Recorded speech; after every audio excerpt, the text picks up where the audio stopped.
Duha sa mga sospek nga mipatay sa usa ka radio broadcaster sa Calamba, Misamis Occidental ang nadakpa na.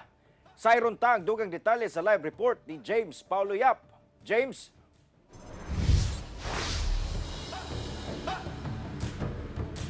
Yes, Cyril, duha ka mga sospek ang nadakpa na samtang gawas nun gihapon ng gunman kinsa pa dayong ginapangita sa kapulisan.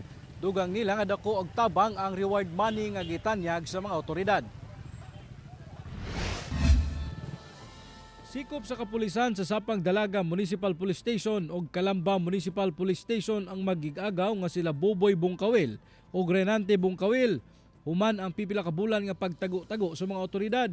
Ang magigagaw nga Bungkawil lakip sa tulo ka mga suspitsadong gitudlo sa pagpusil patay sa radio broadcaster nga si Juan Humalon o mas na ilang DJ Johnny Walker. Samtang nagprograma kini sulod mismo sa iyang panimalay sa Calamba, Misamis Occidental niadtong November 5, 2023. Kini si Buboy Bungkawil mao kini siya ang katong tutok og pusil sa mga kauban sa panimalay ni DJ Johnny Walker o kaning si Renante Bungkawil mao kini ang katong driver sa motorsiklo nga nahimong getaway vehicle sa maong mga akusado. Dugang sa kapulisan nga dakong tabang ang gitanyag nga reward money nga gitanyag sa provincial government sa Misamis Occidental nga 3.5 million pesos ug dugang tag 100,000 pesos gikan sa Presidential Task Force on Media Security o Presidential Anti-Organized Crime Commission nga miabot sa 3.7 million pesos. Samtang nagpadayon gihapon ang ilang manhunt operation batok sa ikatulong nga sospek nga si Julito Mangumpit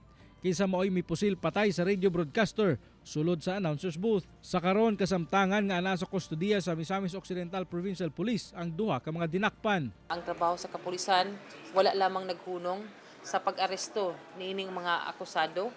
But mututukan gid kini nato nga kaso hangtod sa trial o hangtod nga makabuot gid nila ang hustisya nga alang sa para kanila. Cyril, sa karon wala pa mihatag og impormasyon ang kapulisan kung na-release na ba ang 3.7 million pesos nga reward money. Apan ilahang pag-aghat sa publiko kung kinsay makahatag og impormasyon aron nga masikop ang ikatulong suspetsado nga makakuha gihapon kini og parte sa maong reward money. Cyril? Alright, daghang salamat, James Paulo Yap.